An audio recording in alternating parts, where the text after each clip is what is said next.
Hello, everyone. This is Kyle Hutchison. I'm one of the group demo co-hosts, manager of the Velocity sales team. I'm joined by my colleague, Thomas Wing, a senior sales engineer here at Trey. For a quick agenda today, we're going to run through a few slides and then spend some time in the demo. And there'll be plenty of time for Q&A at the end. If you guys haven't located the QA box yet, feel free to type in the word yes if you guys hear me nice and clearly, and feel free to type in where you guys are dialing in from. Okay, just to get started. So just a little background on the space that we're in. It's often, has multiple names. It's called iPaaS, integration, middleware, and more recently calling more of an automation space. If you look along the green line there, you can see some of the companies that have been in this space. So TIBCO and Informatica, companies that started 10, 20 years ago, primarily on-premise and sold to IT. These are really heavy back-end systems. 10 years later, the two companies that really disrupted that market were Boomi and MuleSoft, and it's around the same time when cloud was coming into the mainstream. So a hybrid of the two, the back-end systems, but also with cloud coming into the picture. But again, still sold to IT, pretty heavy duty systems. You need specialist engineers to get these in place. And so if you think about the last 10 years, how much software has really blown up, you're talking about specialized software in every little vertical. And you have a lot of business users using platforms, being the admins and getting all these systems running. And a lot of these systems need to, one, be integrated and tied together, but then they're also different pieces of the puzzle, so you need to connect them all. And you don't have the specialized resources to get all these in place. So you need business users or business operations users, kind of like your backend operations or your marketing or sales operations roles to be able to manipulate these and often change things on a weekly or daily basis as business systems change pretty frequently as you need to change your strategy. And so what you need is something that's still very powerful, can scale back-end systems, like work with thousands or millions of data points, but then it's also flexible and easy to use. So you can see a little bit of a screen grab there. We do more of a no-code or a low-code interface where it's drag and drop, and you're pretty much building a decision tree to really actually write back-end logic between different API platforms. So these are the type of systems that we're talking about, like your Gmail or your Slack to alert your project management like Asana or Monday, different marketing tools like AdRoll and Marketo, connecting to your CRMs like your Salesforce, your HubSpots, and then using enrichment tools. So these are primarily used by marketing, but it's very beneficial for sales. And you might interchange Clearbit or Datafox or different platforms as strategies change. And then your sales tools like your outreaches or your sales lofts where you're pushing out all your automated campaigns, and then all these things connected back. And where systems might change is like sales teams come up with a quarter over quarter, we want to test in different fields and put different requirements between different platforms. So you need your automation to be easy to go in and modify all those changes. And we're actually, the use case today is really focused around sales management. So we'll go into that in a little bit more detail. I always like to spend a second or two on this slide because once you shift gears with automation and it's much easier to use, you can move things much quicker. You don't need specialized engineers on the back end. You can do a lot more with the platform. And then you actually enable different people like myself. I'm like a non-technical business user, but if I can start to leverage automation, I can start automating my different workflows. But for sales, different things like forecasting or approval process, one thing that we use for like a deal desk internally is when a workflow runs to a certain point and then needs manager approval, we have a Slack bot where our sales team, sales management can just approve deals or deny it, kicks off another workflow, so then the rep can proceed by extending the quotes. But all across the board, it's really kind of once you get over a learning curve, you hit that light bulb moment where you can really anything is possible. And a couple unique bits about our software stack that really makes us so flexible and the ability to connect to pretty much any platform out there is kind of comes down to different components. So within the iPaaS integration automation space, all these platforms have connectors, and it's basically a little node inside our platform that has all the API endpoints that you can leverage. We're able to build these connectors really quickly by building an internal tool called Connector Press, where we can pump these out really quickly depending on what plan you sign up for or have already signed up. We have different SLAs for those. We also have a universal connector where we can universally connect to pretty much any REST-based API out there. This is really popular for testing before you develop and build a connector, or some people, more technical users, will build these universal connectors and use them for their time as a customer. We also have a really powerful CSV processor, very good for if you're coming back from a trade show and you need to get your lead list uploaded really quickly. Instead of downloading, parsing, uploading, which might take a marketer a day or two when they're back from a trade show, now a marketer on her break, just from after she gets her CSV file on the way to the train or while on the train, she can click a button and upload all the leads. The SDR team can automatically have all of those leads actually sent right into an outreach campaign. So no manual touch is required. The SDR should start following up on the leads and can start calling them right away. So the power, the scale, the flexibility of our tool, we're really attracting a lot of big names kind of across multiple different industries and different verticals. You have Fortune 500 companies like IBM and SAP, really fast growing companies recently gone public like Lyft, unicorns on this list like Outreach and DigitalOcean and Segment. So again, it's not just we're just in marketing or sales, it's support, operations, IT, and a lot of the companies along the bottom there are kind of using us all across the board, across all these different industries. So for today, for every group demo that we do, we like to focus on one specific topic. And today we want to focus on me. So as Thomas and I actually worked on a workflow when I became a manager recently of the Velocity sales team. And the focus is that I knew as an individual contributor, it's really hard to do admin like in Salesforce. So I wanted to focus on how do I make this process a lot easier for AEs. And we created two workflows, a Google Sheets to Salesforce and a Salesforce to Google Sheets. And basically the schedule trigger is focusing on uploading Salesforce content into Google Sheets, and then a webhook where it goes from Google Sheets into Salesforce. We'll focus on this in more detail, but and I'll go through the specific workflows. But for right now, Thomas is going to run through a quick demo to show everyone who's new on the line what the trade platform looks like.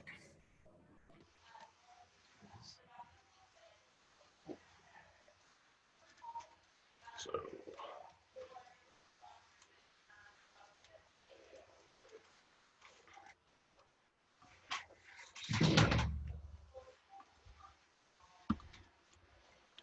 Sharing screen.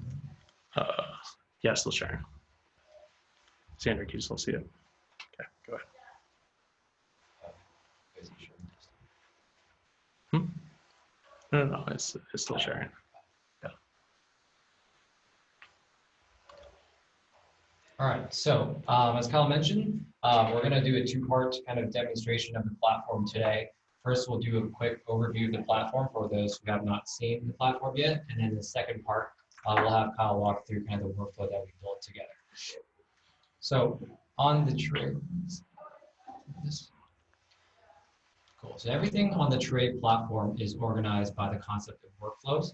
So within your main dashboard here, you can not only manage and create new workflows, you can also see very useful things like analytics on the top of the dashboard. So today we'll just create a new workflow from scratch and walk through some of the basics there.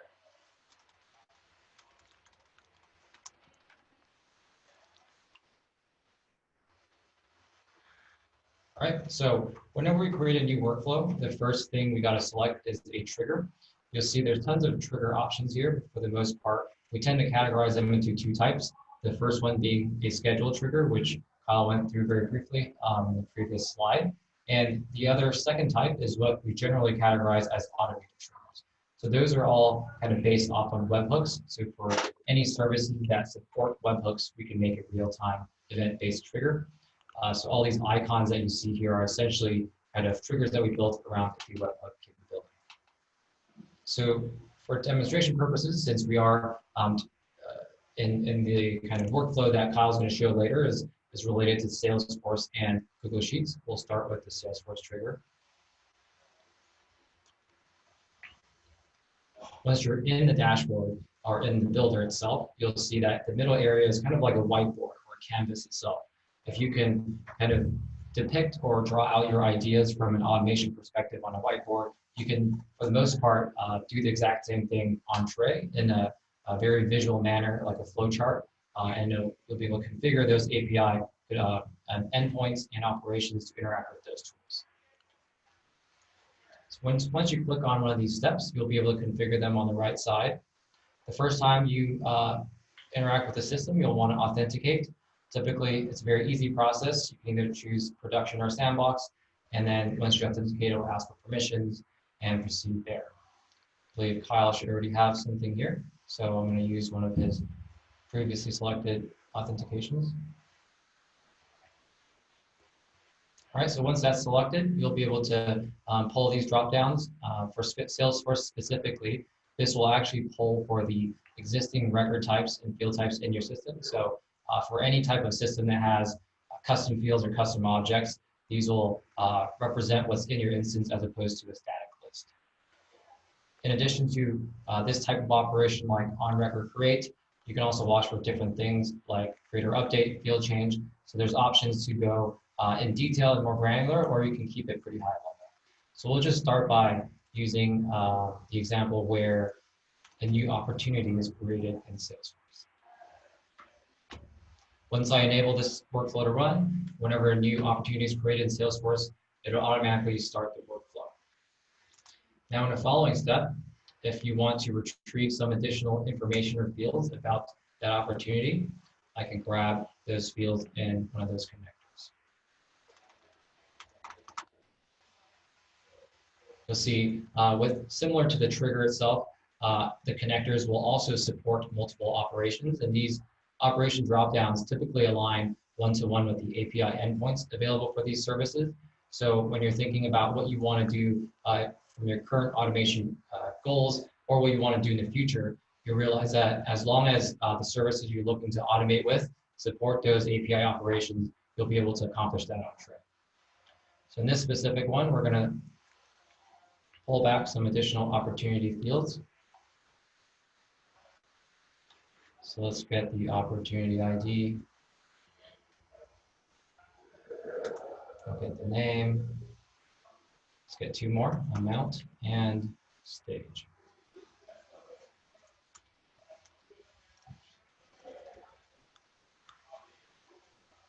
All right, so with these four fields that we selected, let's see how we can then map it into Google Sheets. Similar to the Salesforce connector, the Google Sheets connector will also support these list of operations. And so again, you select the authentication and the relevant operation. So I want to insert a row. Let's say add row. Let's select one of those test sheets that we created. And now in this step, I want to add row and map the specific fields from Salesforce into the Google Sheets row. So I can select those relevant columns that I want to put data into. So opportunity ID was one of the fields that I selected. Let's go with name. And there was also stage and amount. Let's see if that exists here. Yep. So those are the four fields that I grabbed from the Salesforce opportunity. Obviously, if you need more, you can just follow the same steps and configure those fields to be returned. But essentially, you can now use what we call the connector snake to map information to and from steps. So to fulfill this opportunity column in Google Sheets, I just drag it over a previous step, and I can now start to map this information. Opportunity name, stage,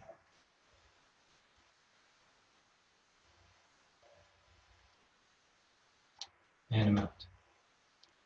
Cool. So just as a recap, we simply watch for whenever a new opportunity is created, and we want to create the same opportunity in Google Sheets so we can track that. And in the next two steps, we're just mapping from field to field, a one-time mapping process, and once this is configured, it'll automatically create those rows in Google Sheets. And the last thing I want to show before we kind of go into a real workflow that we built is just a simple Boolean condition. These are what we call core logical operators that allow you to define your business logic. So a simple check that you can do is, as an example, maybe you only want to put new rows in Google Sheets if the stage is of a certain type. So maybe it's stage equal to new. I can very easily modify my logic on the fly. So stage equal new. And now, instead of creating a new row every time a new opportunity is created, I actually only create a new row on specific stages. Obviously, these things can start to get more complex as you have more and more business logic to define, and you'll see kind of within Kyle's already built workflow how that kind of transforms. One of those workflow that we started with about 5 to 7 steps, and then as we kind of thought about interesting things that we can add into logic, it starts to get bigger and bigger, and the tool offers you the flexibility to do very easy integrations as you've seen here, but also allows you to kind of scale with your business and define additional business logic as you think about them.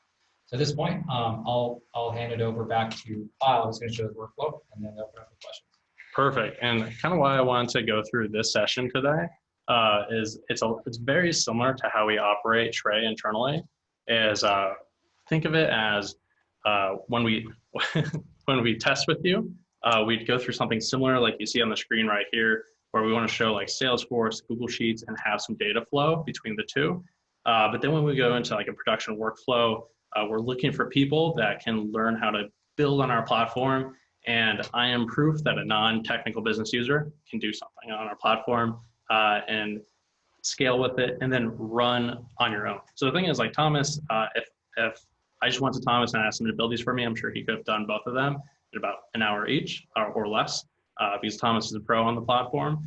But I really wanted to learn how to use it and kind of take my skill to the next level and then be able to, I know being in like a management role and having teams of reps, things are going to change. So it's like what we always pitch is, as businesses change week over week, month over month, like strategies change, you need to go and address those.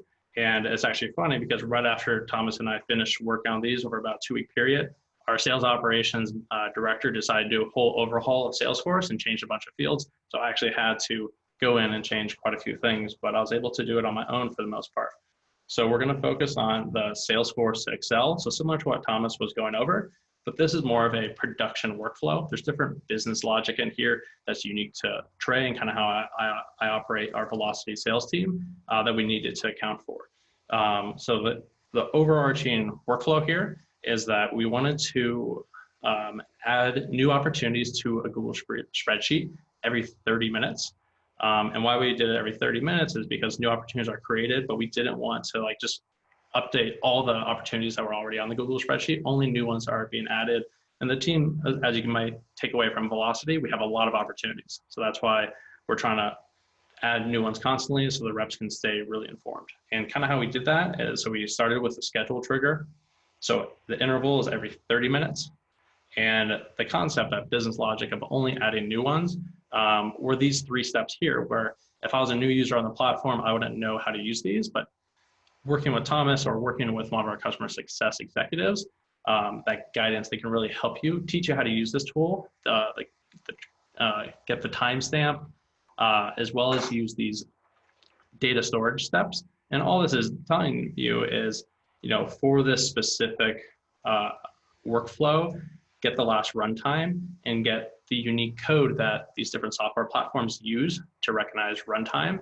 And then when we run it, update it with the current time, so 30 minutes later. So every time this workflow runs, it's going to switch those times out. So we're only grabbing workflows in the next 30 minutes. And I'll show an example of what that looks like in the Google Sheet. I basically filtered a subset of data before the demo started, and then we can see what opportunities were added since the demo has begun. And then, so get user. This is basically identifying, I want this report to run for each one of my reps. So this one's just for myself. Get the user ID, email, first name, last name, and then make sure that the email is equal to Kyle@Trey. So it's grabbing all of my opportunities. And then in the find opportunity section, similar to what Thomas showed you in the example, but in production, we have a lot of fields that are really important to us. So it's like opportunity ID, all the way through stage and forecast. And you can see I have about 30 fields here that are pretty important to my role, as also things that we need to have to move forward through different stages. And then the loop begins. So a loop is basically in that, it'll go across every Salesforce record and all those different fields, and then update all the different things that I want on that Google Sheet. And so it starts with getting the sales development rep. Working with SDRs is really important in our role, especially at the beginning of the sales cycle. And then different things like between Salesforce and Google Sheets, there might be a different date, kind of how the date is set up. We're a UK-based company, so our Google Sheets is all European setup. So we had to format the date and then format the close date as well. And then the one question was like, some of these opportunities don't have SDRs, so we have to make sure if it has an SDR or not. And then the interesting thing is like I was having trouble with this part, and pretty much like a support interaction that you might have if you can't get over a hump or you have a new challenge. Thomas showed me how to use this Boolean and use these data storage steps similar to like the timestamp to get a result, and then just include that in my workflow. So this would be if you reach out to our Zendesk support, you probably get an answer pretty quickly and you can continue to run forward. And then another thing was like sometimes the next step date wasn't being filled out by the SDRs. So then instead of ending and killing the workflow, we just put another Boolean in. So like if it has a next step date or not, then update it to the Google Sheet. And then so the Google Sheet step is very similar to when we found the opportunity on all the records. We basically just, it's a mapping exercise at that point. So it's like, here are all the different columns and then all the different IDs. And to make it look like this is called a Json path. You basically are just grabbing the snake, the little yellow orange tip there, and you drag it up to the appropriate Salesforce field where you're finding the information, and then it populates in that tab. So I'll show you kind of what the result of this looks like in my forecast.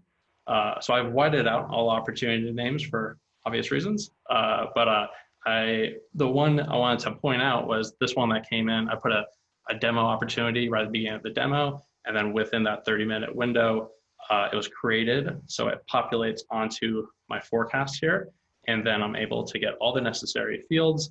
And then the next workflow that begins is we want to think of like your AEs. They live in one place. They can just update everything, and with a click of a button, all these fields will update in Salesforce. So then what I've experienced just with launching this two-pronged workflow with my reps in just 2 weeks time is they love doing admin now, and they're constantly updating this, and they know if they just open what's called a webhook trigger. A webhook is just a link that I can have them all save as a bookmark, and that kicks off the workflow. And so the workflow, we're running short on time, so I won't go through it as detailed as the other one, but essentially it's the AEs will fill out these different columns. Different columns are hot, so if you change it and run the workflow, it will change in Salesforce. So this becomes the new master record, and they work out of here. And now they know is like throughout the day, they can update this spreadsheet, and you can see there's multiple different columns, and I've created several different drop-down fields that map to Salesforce. And the main tool that we're using inside Tray is called a data mapper. So it maps these columns to the columns in Salesforce. So all the data is mapped correctly. And so far is so good. All the AEs have really enjoyed this process, but it's also made my job a lot easier because I know all the information is up to date, has several downstream benefits. My team is constantly, everything's up to date with these workflows. And, before we get in too far off topic, Tray has enabled, a non-technical business user to build automation. And then as things change, like I mentioned with our sales director of, sales operations, what he changed was all those fields that were required to go between different stages. And I was able to basically change up what was required. So all the fields that are mapped, I can do it correctly. And I didn't need, anyone else's help to change the automation and keep my team moving in the correct bearing. So I know we're running up on time. I want to get to everyone's questions. I've seen quite a few come in. So we're going to switch gears and go over to questions now.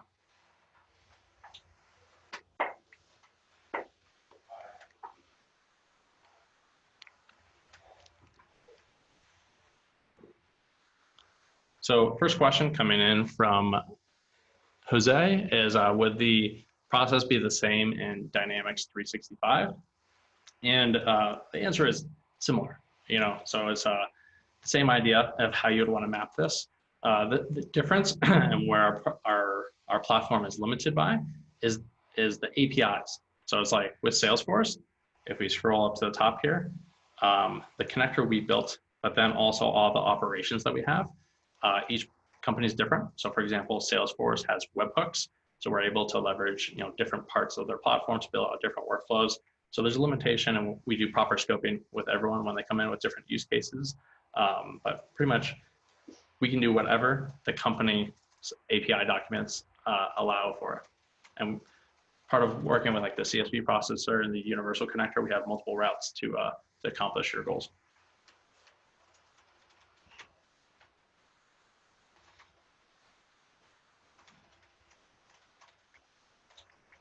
Do we support teamwork triggers? So the question is a good one, and maybe I have a little bit more of a broader answer. But basically, triggers and connectors are two different things. So triggers kick off workflows, while connectors are objects that we use inside a workflow that have all the different API endpoints.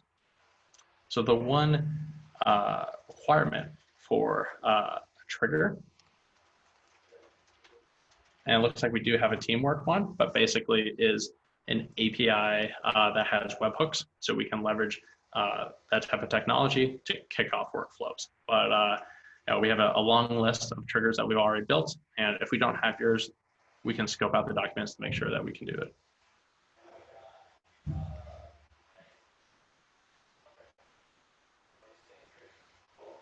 I'll take that one. Yeah. Okay. Question coming in from Josette. Can you connect to on-prem SQL servers?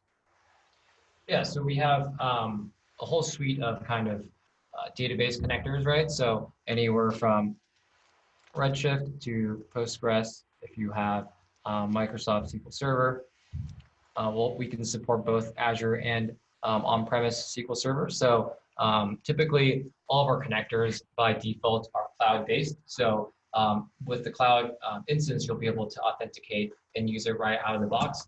For on-prem systems, all we have to do is do some customization with your IT team to ensure that the security things are in place and we're targeting your specific instance there. So it is a bit more of a process to get that connected, but certainly something that we've done a lot in the past with our customers.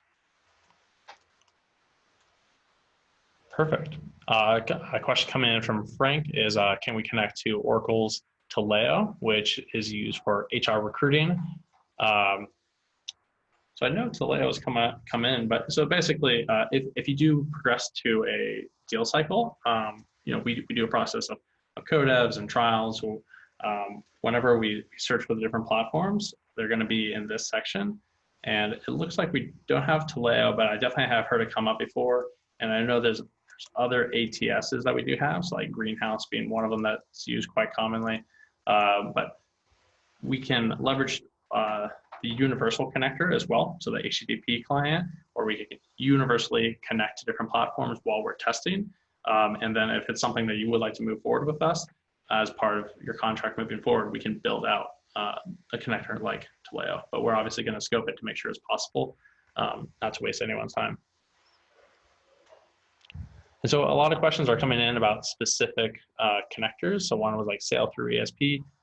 These are all really good questions for your account executive. So all these questions are going to be, we're using a trade workflow, surprise, surprise, to all these questions will go right to your point of contact here at Trey.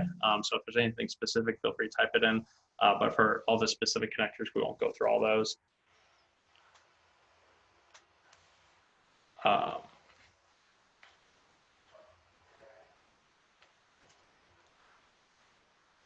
So one thing that we do always like to cover too, and I'll let Thomas kind of talk to it a little bit more, but for more technical users on the platform, it's can you write code inside of Trey anywhere? So we do have what's called a script step. And so for example, if you have an engineering background, a lot of these steps, you can just write a simple script, JavaScript to consolidate. So I'll let Thomas kind of talk through that a little bit more. Sure. Yeah, so the script step is quite simple. It just allows you to kind of input as many fields of any data type as you'd like. So you'll see here are variables that you can insert. You can add different types of variables in different data types. And the language that's supported here is JavaScript, so you can write your own code and output specific things. It's typically used more for complex data mapping, kind of data transformation, things like that. The idea is that when we first started, script steps were all over the place. But as you've seen in the workflow that Kyle's built, he's utilized a lot of our helpers and kind of core data mapping functionalities. And so there's a whole suite of helpers here that really allow you to accomplish most of your automation goals without having to write any line of code. So whenever we see a lot of customers or prospects use the script step to accomplish very similar things, we start to create them into out-of-the-box helpers. So you'll see helpers are a part of our platform that's continuing to grow as we see how people are utilizing our script step. So yeah, the goal is that everybody can use our platform the way they want to. So if you prefer to write your own scripts, totally free to do so, but it's really up to your personal preference on how you'd like to construct the workflows. Perfect. And looks like last question coming in here from Brandon, just asking about, what are, you mentioned webhooks and schedule triggers, what are all the different types of triggers? So it's like, if you get as far as a trial, but you can also check out our documentation page. We have all these listed out. But a couple that really come to mind that I think are worth knowing is like, we have an email trigger. So think of like, this is like, if we don't have the connector that you need, but your service does provide CSVs that can be automatically sent to you. An email trigger can be leveraged in combination with a CSV uploader to kind of as like a workaround before we build out the connector. We also have callable triggers, which is, it kind of goes in line with the more advanced workflows. So the thing is, like, think of it as like, if you have a workflow that has a step in it, or you're breaking up the workflow because you're processing really large data sets. So you basically want to, as a workflow begins, it calls another workflow, and you basically what's called parallelizing that workflow to move a really large data set across 10 of the same workflows. So it takes a tenth of the time. And any of the other ones, and all of these triggers that are on the page here, as well as all the ones that we built, feel free to check out our tray documentation if you want to read through it anymore. But it looks like we're about 5 minutes over, and I don't see any other questions coming in. So thank you everyone for joining us for this Tray weekly demo. The link that you have today, if you do want to come back and join us next week, we try to cover a different topic every week. So feel free to join us, but thanks everyone for joining us today.